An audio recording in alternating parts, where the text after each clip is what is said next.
A lot of people down here didn't realize how high it was going to go.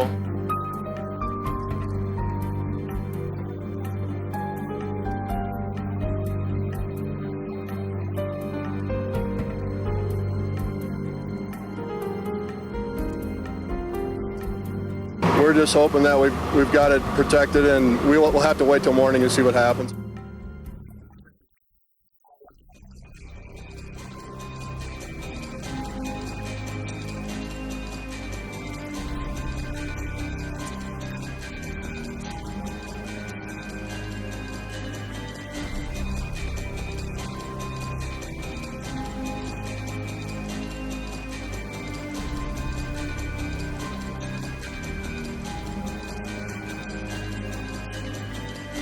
Are asking that people stay away from the bridges regardless of whether they are open or closed.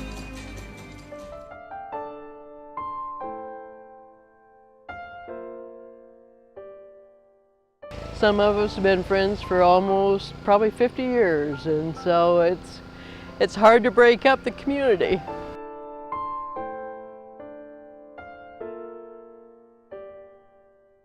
I describe it as a disaster. I wouldn't describe this as a flood.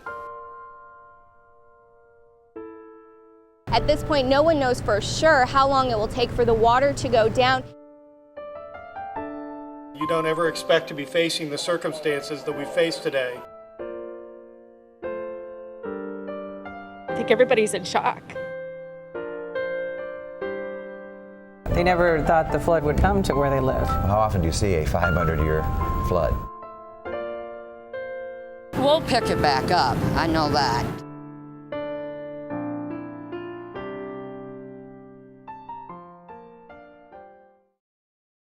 After the events of June 2008, Eastern Iowans know all too well the true incredible power of water. The floods were worse than anything we've ever experienced, anything we ever expected, and for some, it was certainly their worst nightmares come true. The property damage caused by the water's rise and fall, yes, that can be calculated, but the cost to the lives of Eastern Iowans will never be. It will take literally years for some areas of Eastern Iowa to recover, with some never returning to what they once were. Join me now as we take you behind the scenes of KWWL's coverage of the floods of 2008. Here in this, the second of Eastern Iowa's unnatural disasters. Well, one thing that's interesting is where I've lived, I have covered earthquakes, wildfires, mudslides, tornadoes, and flooding. And of all those disasters, what's different about the flooding is it creeps on. It creeps on the news, it creeps on people's neighborhoods, and it's nothing that happens and you must deal with it right away. It's this kind of slow, painful agony, I think, as people realize just how serious it's going to be, because you always think, well, it's not going to be as bad as it could be, and you don't want to over-dramatize any kind of coverage, but at some point you realize it is really bad. Well, one thing that's interesting is where I've lived, I have covered earthquakes, wildfires, mudslides, tornadoes, and flooding. And of all those disasters, what's different about the flooding is it creeps on. It creeps on the news, it creeps on people's neighborhoods, and it's nothing that happens and you must deal with it right away. It's this kind of slow, painful agony, I think, as people realize just how serious it's going to be, because you always think, well, it's not going to be as bad as it could be, and you don't want to over-dramatize any kind of coverage, but at some point you realize it is really bad. After a tornado that claimed 2 lives and damaged dozens of homes, the town of New Hartford is completely exhausted, and now they're being forced to deal with another natural disaster. By the time I rolled into town, there were already roads that were closed. The flooding had already started. I really saw it as a 1-2 punch. I mean, New Hartford, the subdivision that was hit by the tornado was up on a hill, which wasn't affected by the flooding, and then down below was the town, and all those homes that were spared from the tornado were flooded. I think there was a lot of fear because nobody knew how high the water was going to get. It was really a mad dash just to get out of town. Everybody was grabbing as much as they could just to get out of town. And for me being there and having to talk to these people, you kind of feel bad. You don't want to cause them more pain than they're going through, but if I can help them tell their story, I hope I help them. And then they started evacuating people, and that's when someone said it for the first time, there may not be a New Hartford after this. I almost was trapped in New Hartford that night because the water had risen so much by the time I finished shooting all of my video that the roads were all blocked off and I almost couldn't get out of town. So I went back to the fire department and I said, I have to get out. They found the road with the lowest water level and they drove in front of me because they had a bigger truck than I did. I was driving a Blazer and I drove out with water halfway up the doors and just didn't take my foot off of the gas and just kept a steady pace and managed to make my way through the water to the other side. But really, I was almost trapped in New Hartford that night. It's a bit crazy down here right now. People in Cedar Falls are preparing for the worst, unfortunately. The Cedar River just keeps rising. I got a really bad feeling about the night before things started to get bad in Cedar Falls. I'd gotten called in to go do a breaking news story, and I remember telling our producer Adam Karras that I just have a bad feeling about this flooding, that it's going to get really bad in Cedar Falls and the rest of the way down. And then the next day I remember getting called in early saying I needed to get to Cedar Falls because the Cedar River was rising and they were sandbagging. So early in the morning I went to Cedar Falls and spent the whole day there and ended up co-anchoring and reporting with Ron out there in the field. Everyone is working tirelessly to protect the town of Cedar Falls. You know, we're kind of saying they saved the downtown. Yes, they really, really worked hard, but it kind of maybe overshadowed, at least some people felt, the North Cedar area. So after that initial day, that's where I spent most of my time, was in the North Cedar area. The first time I realized that this was going to be something monumental as far as floodwaters, we couldn't get out of downtown Waterloo to get over to Cedar Falls to cover the flood that was coming there. Well, right now everyone's kind of holding their breath. The sandbaggers are working hard. They've done just an outstanding job. Everybody was sandbagging, trying to save downtown. I think everybody knew that North Cedar was going to be a lost cause. There was nothing they could do. Nobody would have ever in a million years thought we'd get water. There was some desperation trying to save what they could, but at the same time, everyone I talked to said, one, the water came up so fast, two, it had never gotten that high, that they didn't think it would this time either. So they weren't really rushing before it happened because they're like, oh, it won't get that high, because it never has before. So I talked to one person, I think he's lived there for about 40 years. It was a family home. He grew up in that home and then married his wife and moved into that home. And he said he'd never seen anything like it, and they hadn't planned on leaving. But then he woke up in the morning and saw the water coming up the road, and he told his wife to leave because he said it's going to be bad, and unfortunately it was. I've lived out here for 59 years, and even the old boys, you know, they've never ever talked about a flood. This is a flood of biblical proportions like this one, you know. Mayor Hurley asked downtown workers to leave, and he also said they are in desperate need of volunteers. This is not a recommended, this is not an encouragement, this is a mandatory evacuation. Downtown businesses are locked up and closed, crossing their fingers as the water rises. And tonight, a lot of roads and most of the bridges in Waterloo are still closed. Everybody says Waterloo wasn't that bad, but for me, I could not believe what I was seeing. I mean, I was scared. Everybody knew the bridges were safe and stuff, but just seeing the water that high, that like level right next to the bridge, you never know. It's like, how much can these bridges take? And to know how high the water was, it was amazing. And then to see the business owners sandbagging around their businesses. Pioneer Graphics, I did a story about them. If you do come down here, you will have to do it by foot, and you will be up to your knees in flood water. They took us inside, and their front window, the water was like literally at their front window. You could see through the water because it was being held back by their front window. something I'll never forget. We have water coming in probably 3 or 4 areas in our building. I mean, the water was literally to the rooftops of some of those houses along there. And an elderly lady came up to me and was just talking, and we started chatting, and she pointed to the one house that I'd been shooting video of all day. And it was the one that was hit the worst, and she said, "That's my house." And then she broke down, and it was just one of those moments where I was like, I'm not a reporter right now, I'm a person, and I just, put my arm around her and said, everything's going to be okay in the end, people are here to help you. But it was so hard to see someone just break down right in front of you and realize that that was her house. We had just completed a live shot with Janet Shamlian of the Today Show, who went live from Cedar Falls, and we were just going about our show, and boom, no warning, lights out, everything just gone.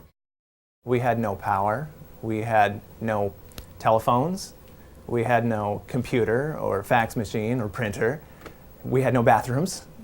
So yeah, trying to do our job during a very, very important time was difficult. Just getting it on the air was the primary concern. Yeah, it was just whatever you could do to get it done. People have been calling, wondering why we were off the air for all those hours again from about 6:35 until just a few minutes ago. You realize that if you're not on, people are going to miss out on finding out things that they need to know. So it was frustrating. So it was nice to get on as soon as we can, and it didn't bother me at all that we were out in the parking lot. I was just glad we were able to talk to the folks at home again.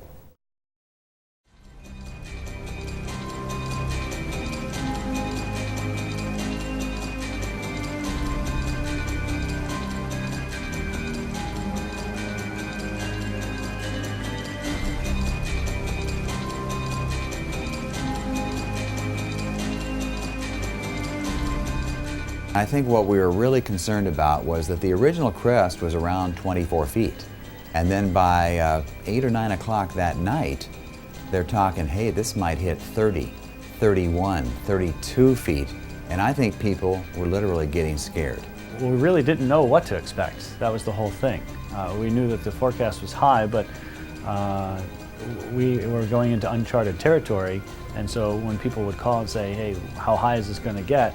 We say, okay, this high, but where is it going to go? Well, we don't know where that is and how far it expands out from the river because we've never had that experience before to give us that guide. That was our biggest question, and since we were in uncharted territories there, we were very helpless in giving an answer to many people.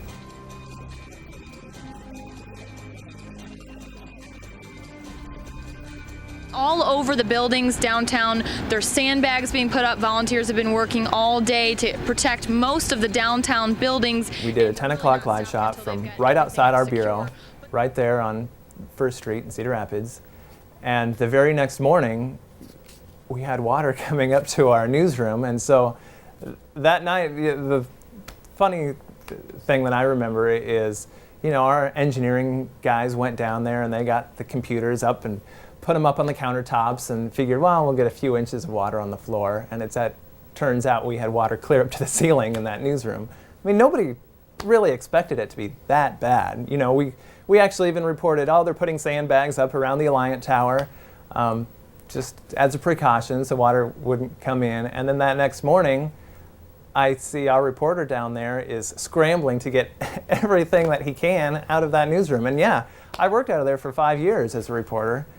And it's hard. I mean, he was trying to salvage all of the tapes, all of the archive stories that I did, and try to get all of the cameras and all the equipment out that he could. I mean, it was just unbelievable. Thankfully, I had my knee-high boots on because at 9:30 in the morning, there's probably already about 6 inches of water in the building. And I decided to go in, get the suits, and see what else I could get out. And for about an hour, I grabbed file tapes, camera, computers, a couple of personal effects, didn't get them all out, a printer. And by 10:30, the water had gone from just above my ankles to halfway up my thigh. Furniture was floating, plants were floating. There was a strong smell of diesel gas. And I just said, at this point, it's not safe. It's too hard to move through the water. One of the eerie things, when I first got in there, I looked across the street and saw that parking meters were most of the way submerged, a couple inches showing. And when I looked out, the water on the outside of the window was about a foot higher than it was inside, and it was just pouring in between the two panes. So I knew that in due time, that bureau was going to be gone. I was definitely scared. Part of me was telling myself to get out. The other part was saying, just see what you can save. You just don't know at what point is that window going to give. I told my wife that it felt like there was this enemy army invading, and there was no place for us to go except to get away, to try and get out of the way. And this army, the flooding just kind of took over everything, and people's homes were in the way. Too bad, the army's coming. Your business is in the way. Too bad, the army's going to swallow it up.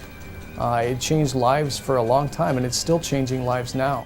Things were happening so fast that the information was so vital that in a lot of cases we didn't get a chance to process the pain that people were going through as much as we were trying to process the helpful information that we could provide.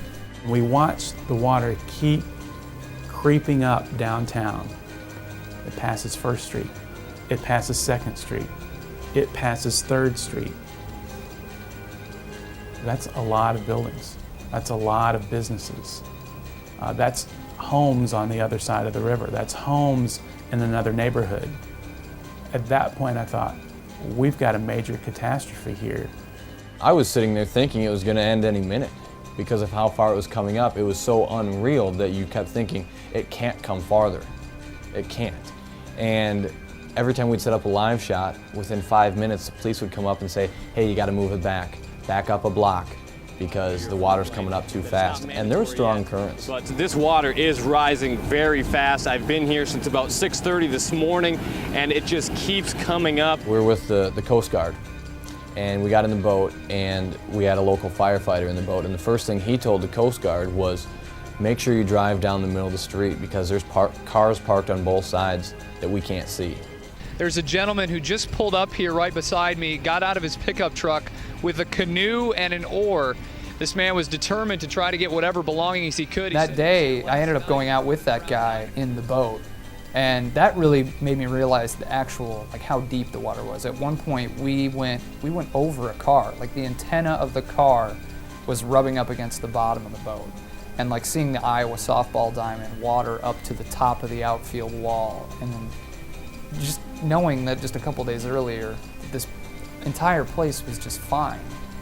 That was really bizarre. It made it understandable that there were people that just weren't prepared for it. That day we did stories on people that were stranded in apartment buildings, just because you can prepare as much as you want, but nobody could envision what ended up happening. In a crisis like this, the normal way of doing things really doesn't matter. What matters is getting the information to people the fastest, best way you can, given the resources that you have. So we threw the rules out the window. It really was a matter of survival to say, you know what, this is a huge story. Let's focus on covering it and getting the information to people in the best way possible. Let's deal with how this feels internally in my heart later. If you don't do that, you can't do your main job.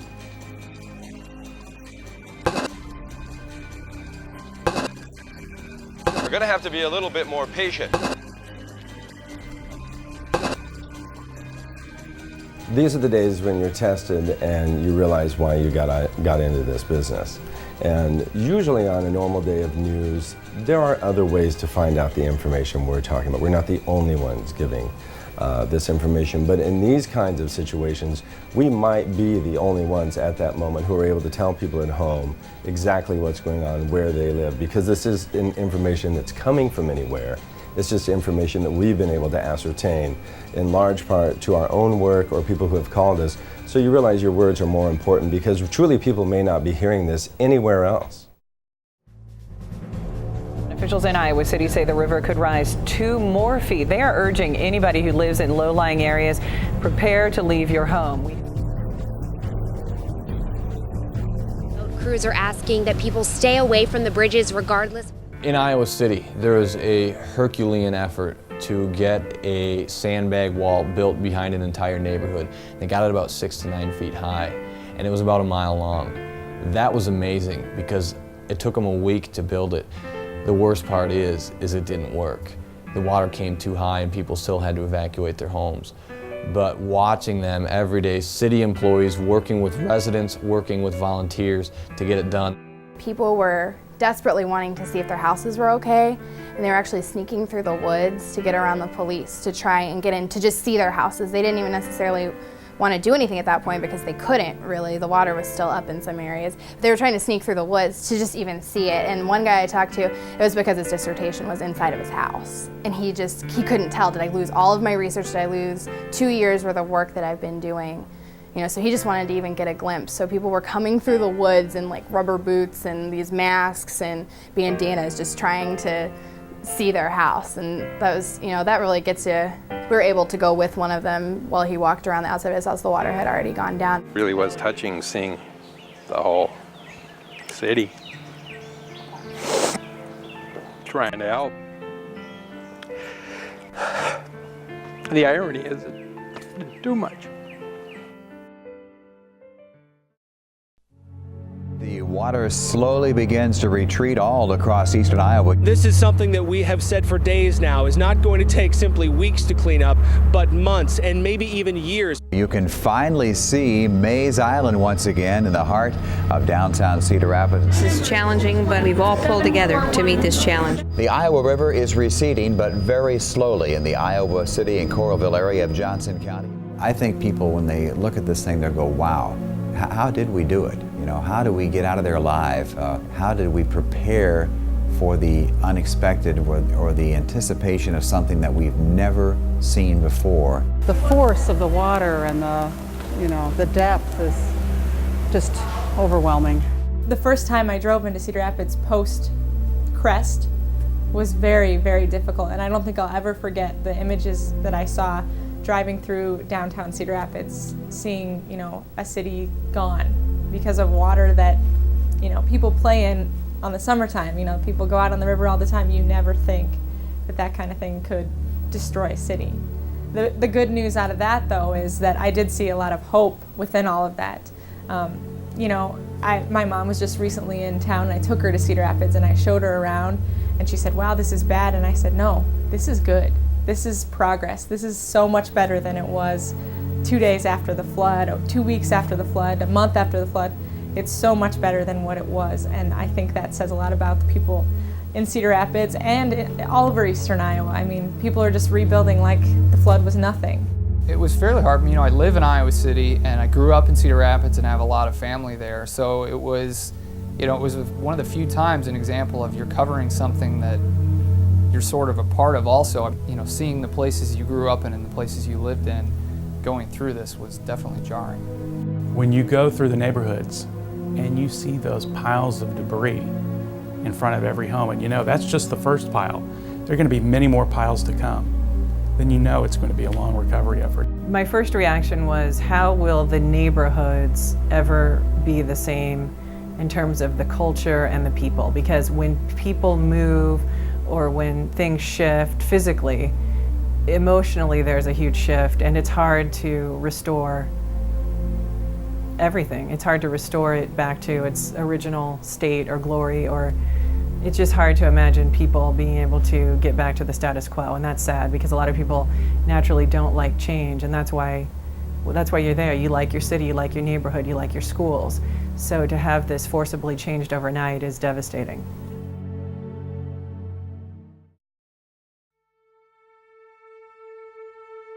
It was scary. It really was scary to think that we can have the kind of destruction that we saw in the tornado that went through Parkersburg, New Hartford, on over to Dunkerton to Hazleton, 43 miles on the ground, and then to just only a few days later to experience the kind of flooding that we had. Like, I mean, I've never seen so much water. And I say I'm a big fan of water. I love to be out in the boat and stuff like this, but this water even scared me and a lot of people to thinking, wow, is it going to end? where's it going to end? How are we going to come back from this? What's going to be there when we go home? We saw water levels of at least 2 to 3 feet throughout those buildings. Seeing Hancher Auditorium, essentially it was underwater, it's destroyed, it won't be back for quite some time. Seeing those places that I'd been to when I was young was really hard. But I think one of the hardest things for me was actually the post-flood, because I'm from Cedar Rapids, and I drove through there, and when I saw that sign on First Avenue for Dairy Queen, and the water was up and you couldn't read the sign anymore, I realized how bad it was.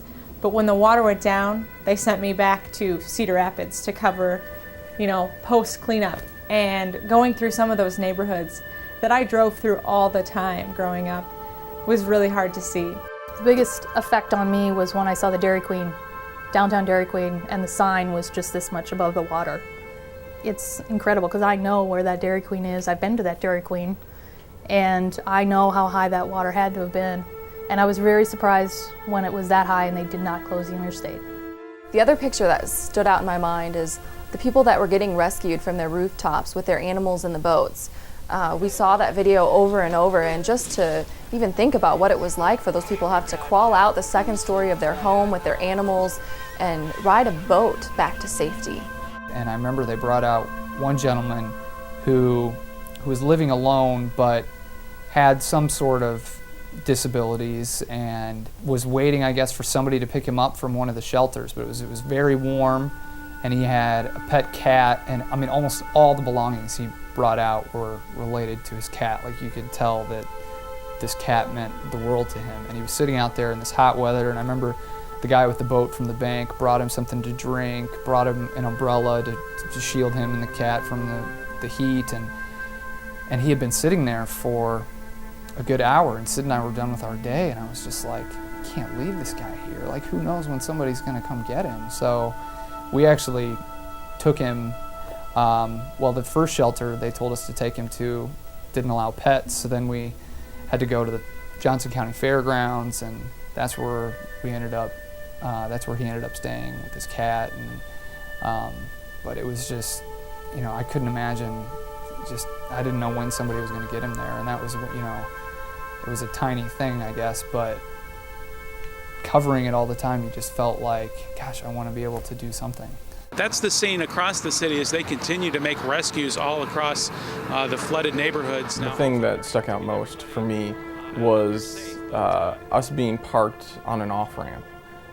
In the middle of 380, our live truck and a number of our cars, our vehicles, station vehicles, were parked on an off-ramp on 380. Nobody would ever have thought that would happen. It's something like you saw in Katrina, where people are going live from overpasses and things like that, and that's what we were doing in Cedar Rapids. We're here to help. We want to make it an easy access to make sure people have food. I think the thing that really stands out to me in North Cedar was just how everyone really came together afterwards and was helping one another. Like when I went to the North Cedar School, the kind of central distribution location, everyone was asking everyone else, how are you doing? It wasn't about them, and I think that's the main thing I took away from this, where it wasn't about individuals, it was about the whole community coming together and making things better. And the fire department and the city had helped to organize this supply drive to help people, and the Red Cross was there, and I just found that really, I don't know if encouraging is the right word, but I can't tell you how many other people, when I was just sitting there shooting some video, how are you doing? How are you doing? How are you doing? No, how are you doing? It was just amazing to me how selfless everyone was, more worried about their neighbor or someone else. It usually doesn't last very long, so it's only maybe a couple days.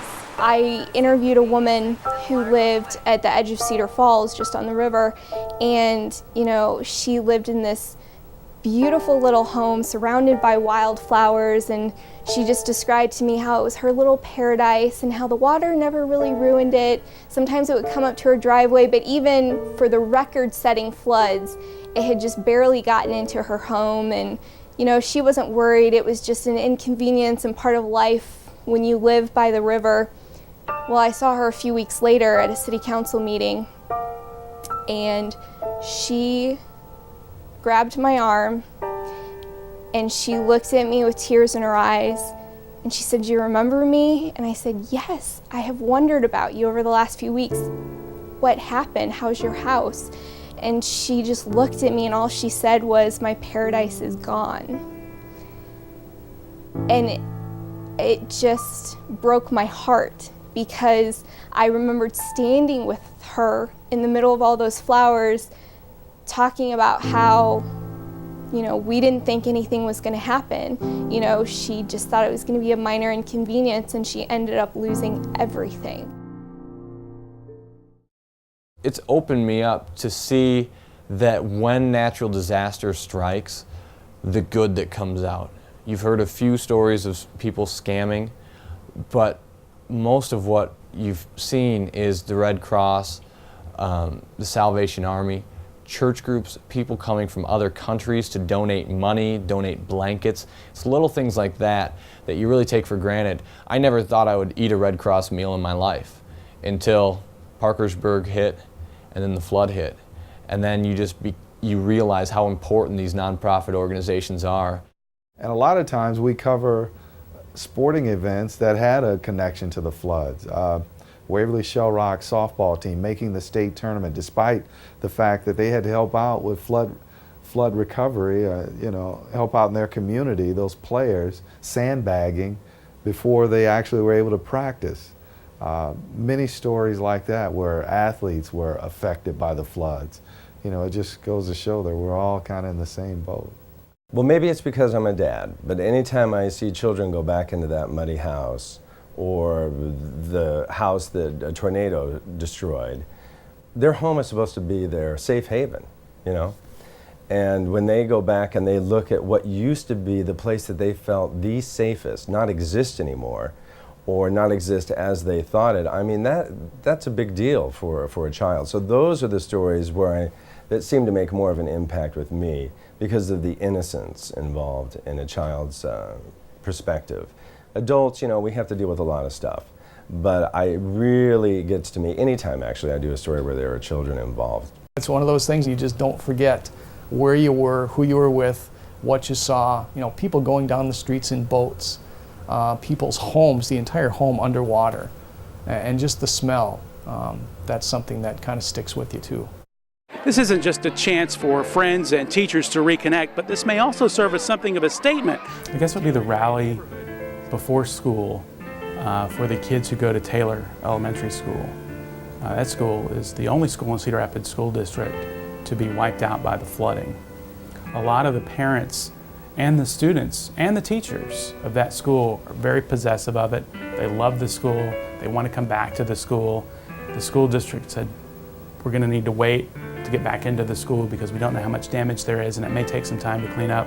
But the school community came out for a picnic when school was supposed to start. A few of them had seen each other since the flood, but a lot of those school kids had been torn apart. They're in different parts of the city. We didn't know where anyone was, so just the fact that I think half of the school is here and the teachers are here is very overwhelming to me. I know everyone here, so it's really cool to see all my friends finally. So they hadn't seen their friends, they hadn't seen their teachers, and they may not see them again for a while. So to see them come together in a fun setting, at a picnic, they're playing, the teachers are talking to the parents are talking to each other. Hey, where were you? You know, what are you doing? How are you coming back? What are we going to do about the school? I thought that showed quite a close-knit community and people who were very passionate about bringing their school back, getting back to normal, rebuilding in the neighborhood where they live. Their school is in their neighborhood. They want it to be back to normal as soon as possible, which as soon as possible could be a long, long time. Don't give up on us. Yep, we do. We have a strong school, we have a strong neighborhood, and we are going to come back.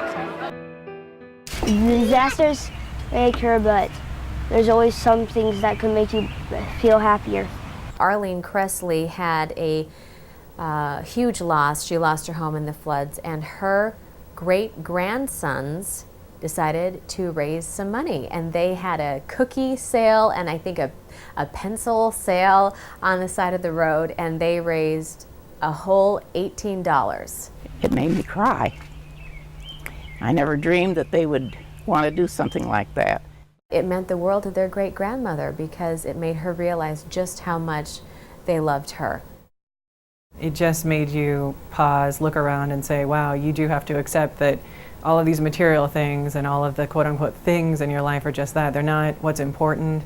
And so many people brought that home to us in the aftermath because they were just thanking God that they were alive, they had their families, their loved ones, and the pictures and all the things they lost. Sure, they long for that, but they are so grateful that they have their families. I think the sense of immediacy for the entire community and how everybody got together and as fast as they did, it could have been a very chaotic situation, but it was an organized chaos in just trying to beat the water coming south, whether it was up in Waverly, to Cedar Falls, to Palo, to Cedar Rapids, all the way down to Iowa City. They all knew, every community, and seeing, you know, after the river has gone down and they didn't need certain sandbags in some places, taking those sandbags and bringing them further south for areas that didn't have the sandbags filled fast enough, and they already had them filled, they just dump them off trucks into different places. So the community effort to everybody come together in such a fast amount of time to cover such a large area was, I mean, more than I could ever imagine.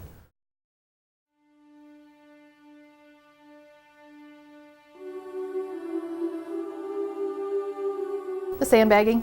I thought that was incredible how they'd put out a call for sandbaggers and then hundreds of people would show up. It was incredible the amount of outpouring that people wanted to help and wanted to help sandbag and save somebody's house that, I don't know them from Adam, but I want to save your house. I think a lot of people grew up real fast.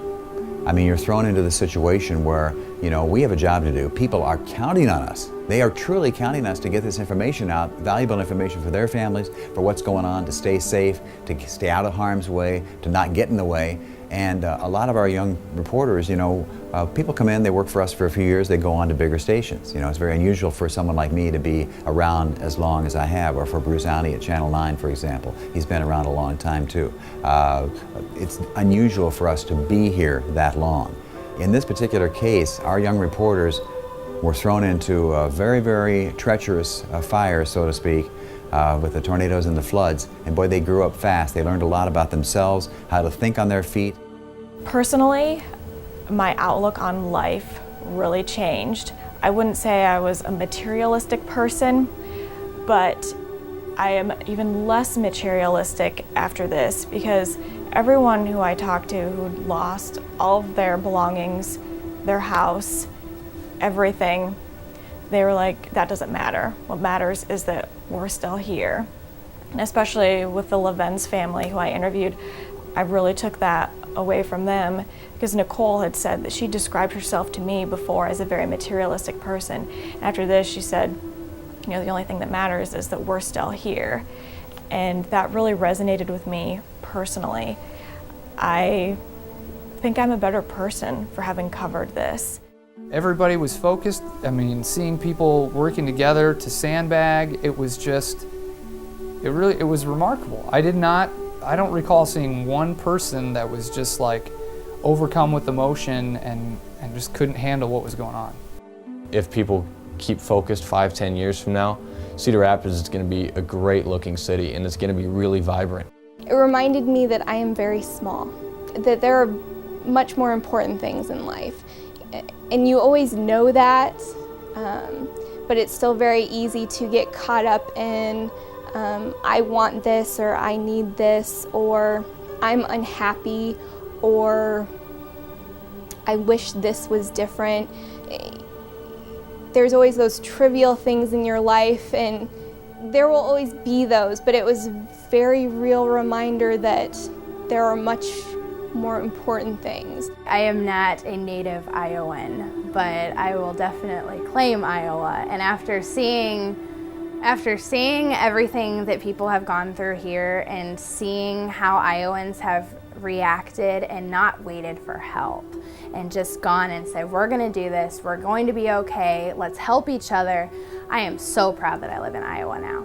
I don't think I've ever been more proud of my town. Just seeing the true character of these people actually picking up the pieces. And literally, people's homes were completely destroyed. I mean, they had absolutely nothing left. And just hearing about those stories where the people from other cities like Denver and Decatur came and brought their things back to them, I think those kind of stories mean the most to me. Just showing the true kindness that people have. And I have never been more proud of my town. I knew that they were going to rebuild that field. I mean, I make the analogy, they were like worker ants. You kick over an ant's mound and 2 seconds later you see the ants start to rebuild, and that's kind of the way they are in that community.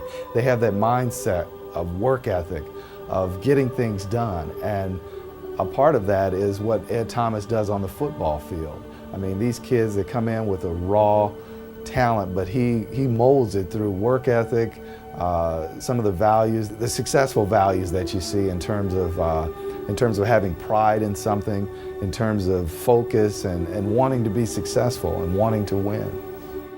Everything we do in news is about humanity, and we see the good, the bad, and the ugly of it. But these stories always fortify my belief that people, when pushed, are going to be there for each other and to be there for themselves. At first you're in awe, and then you are inspired by what's happening there, the stories you hear, what the people did during the storm and after the storm. Yes, there was loss of life, but there are truly some incredible stories of heroism that we'll never be able to tell.